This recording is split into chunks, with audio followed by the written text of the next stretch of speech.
can the car do? The car has working headlights, contains ultrasonic sensors that are used to dictate steering and speed control via LabVIEW, a bumper switch that stops the vehicle immediately when it's pressed, a motor that can go forward and reverse, a slave camera that dictates how tight the bend is, a slave IMU that dictates magnetometer readings with a potentiometer that sets initial car direction, and it also contains a manual and automatic mode that is in LabVIEW.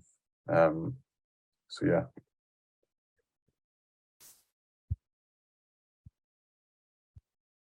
This is just a simple overview of the Tinkercad circuit on the right. The LabVIEW interface on the left-hand side, and the LabVIEW program itself will be shown in the video next. Okay, so this is just basically an overview of the car as a circuit. So headlights at the top with the push-button bumper, the front sensor, left sensor, right sensor, the front end of the car, the front wheel steering by the servo motor at the front, and the rear wheel drive using the motor and the chip, and it's powered by a battery with a slave camera with 3 buttons for how tight each bend is, and the magnetometer there with the potentiometer. So the first thing we're going to do is show the headlights work. So as you can see at low level, the lights are on. High light level, the LEDs turn off as headlights should. So if you pay attention here to the bottom, you see the 4th character under data for LabVIEW is W. That's because that is the light level that LabVIEW will use to read the sensor. So basically A is a very low light level and Z is a very high light level. So that's used in LabVIEW. It's not used in the Arduino. As you can see, 4th letter is now A due to the low light level. So now we're going to set the sensor distances. So we're going to make it very far away on the left,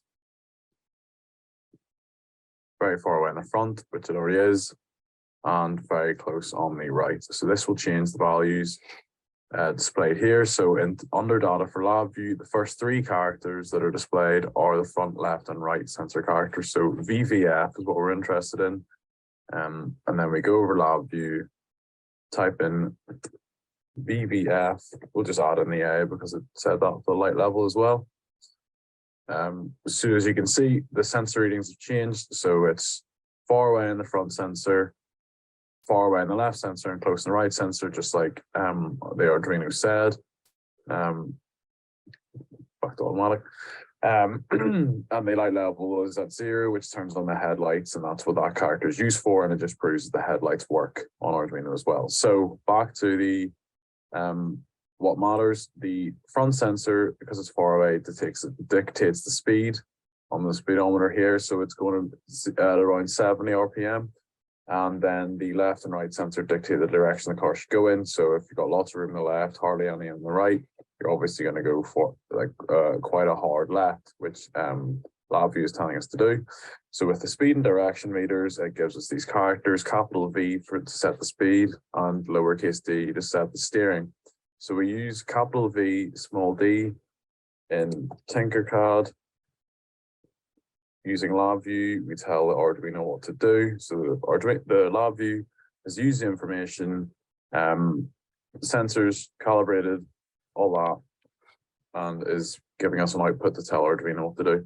So this should set the car to go forward at quite a high speed of around 70 RPM and make it turn left. So yeah, we can see the servo motor's turning and the car is driving forward at 68 RPM, so not quite 70, and the servo angle's at 21, which is kind of what the LabVIEW said. So if you think 0 is hard left, 90 is straight, 180 is hard right, an angle of 20 is correct for the left. After that, you can just see how the front sensor on LabVIEW differs with differing obstacles. So that was a far away obstacle. If an obstacle is very close, it would say A on Arduino. So we'll just make it up now. You can see it's saying 0 on the sensor because it's A, it's saying to slow right down, and the proximity light is coming on at the bottom here because there's something very close. So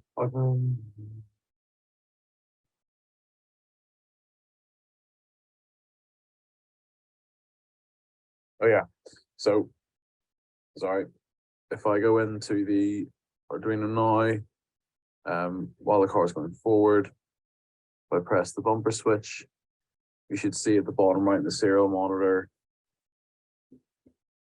car has stopped.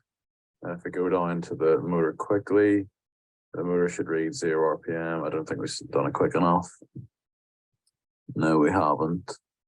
Well, do it again.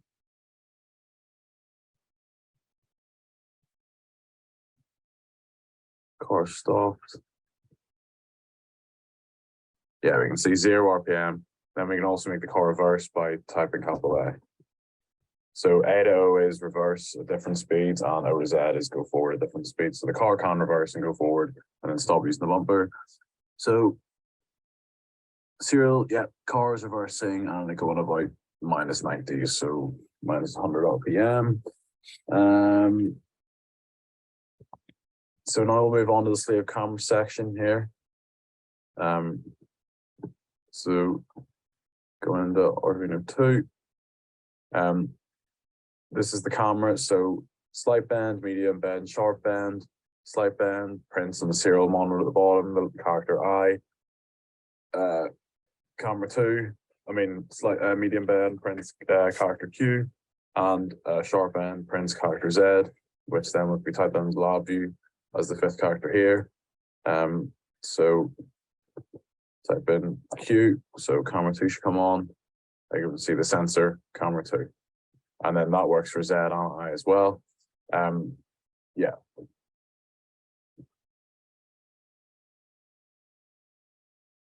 And as well as this, the LabVIEW has an automatic and manual switch. So it's on automatic now, and then a manual switch. So you can see the directions going back to normal. And then as you change the sensors, it alters. Yeah. So then we go back to automatic, which is what we want.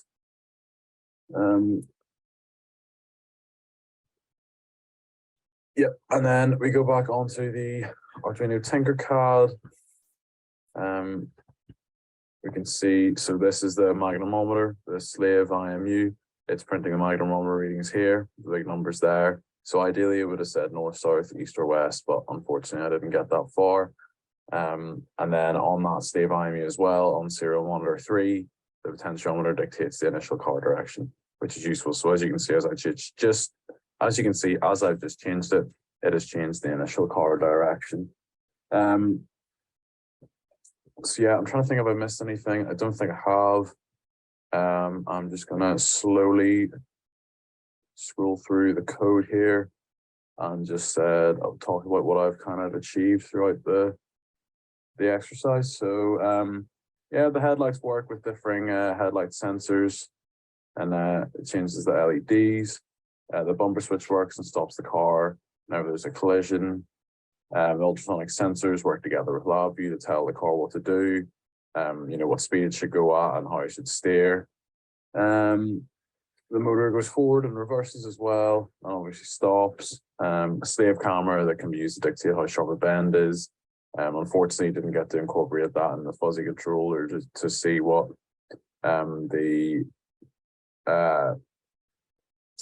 to dictate car direction, but that's another thing. And the magnetometer that prints out the readings and also sets the initial direction, and the manual and automatic mode on LabVIEW. So yeah, just going through the code here. You see that. And then this is the slave cameras code, so a lot shorter.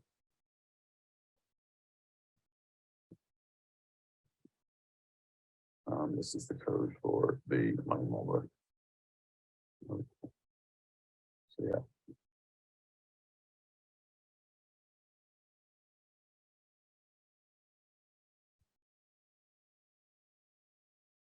Stop the simulation now, and I'm going to show the block diagram for the LabVIEW. So here are the input data for the Arduino, which is then used on each of the sensors. So the front sensor works with the fuzzy controller with a motor control to set the speed, and then outputs a display character that is used to be re-put into the Arduino, if that makes sense. And then the left sensor and the right sensor, you can see here, work together with the different fuzzy, the directional fuzzy here, with a different file. And then that basically sets the direction on a meter. And again, outputs another letter that sets the direction on the Arduino. And then there's the automatic and manual switch. And then there are other things like the bend sharpness, which I would have liked to incorporate with the directional fuzzy, but I wasn't able to, and headlights and all that. So yeah, I think that's everything I need to show. Yeah.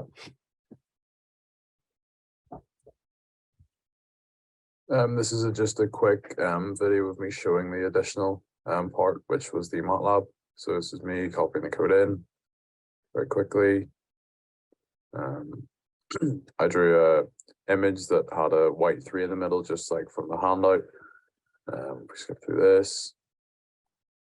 You can see MATLAB working through the iterations quickly.